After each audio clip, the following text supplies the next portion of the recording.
এই সাবুদানাটাকে রাস্তায় পেয়েছি।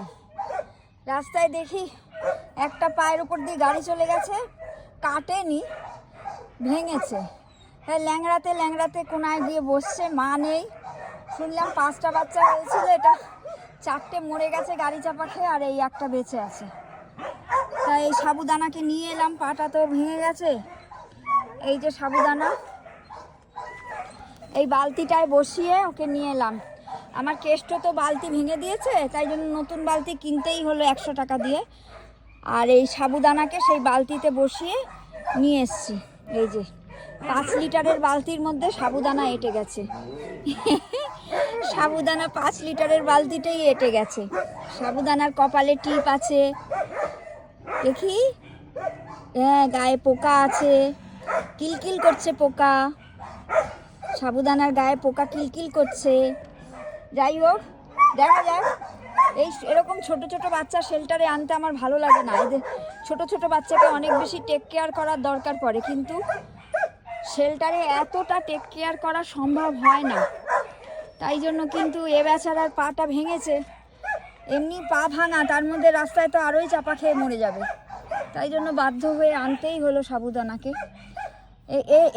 এই যে এরিয়ার, সেই এরিয়াতেই আরেকটা মা কুকুরের শরীর খুব খারাপ করেছিল। পরপর কদিন স্যালাইন ইঞ্জেকশন করে আজকে মাংস দিলাম, খেলো। এই কদিন খাচ্ছিল না, তা আজকে আসবার সময় চিকেন দিলাম, কাঁচা চিকেনই দিলাম, তো খেলো, মানে শরীরটা এবার ভালো হয়েছে। আর এই সাবুদানার মা সুস্থ, ওই রাস্তা দিয়েই আমি আসি, তো এই সাবুদানাকে নিয়ে এলাম। আর কি করব। আর ওদিকে আমাদের প্রজাপতিরা এসে গেছে, এই যে সব বিশ্রাম মুডে আছে এখন। এই যে সব বিশ্রাম মুডে আছে। আর প্রজাপতির মাও আছে। পিঙ্কি রানী 2 দিন ধরে দেখা নেই। পিঙ্কি তো মহারানী ব্যাপার, ওর যখন ইচ্ছা হয় আসে। তবে পিঙ্কি রানীর বয়ফ্রেন্ড কিন্তু এসে বসে আছে। এই যে বয়ফ্রেন্ড জামা টামা গায়ে দিয়ে এসে বসে আছে। বয়ফ্রেন্ড এসছে, কিন্তু পিঙ্কি রানীর ব্যাপারই আলাদা। হ্যাঁ, বয়ফ্রেন্ড আসে, বয়ফ্রেন্ড খুব ভালো, ও রোজ আসবে, কিন্তু পিঙ্কি রানীকে পাওয়াই মুশকিল। যাই হোক, পিঙ্কি রানী হয়তো পরেও আসতে পারে, বলা যায় না। এখন এই যে সাবুদানা এত বড় যে 5 লিটারের বালতির মধ্যে ও গুটলি পাকিয়ে শুয়ে পড়েছে।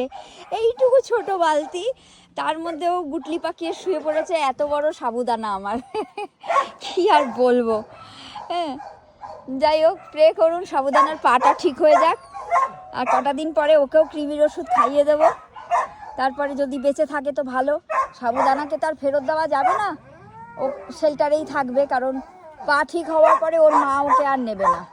তো শেল্টারেই থাকবে সাবুদানা, যদি বেঁচে থাকে, যদি বাঁচিয়ে রাখতে পারি।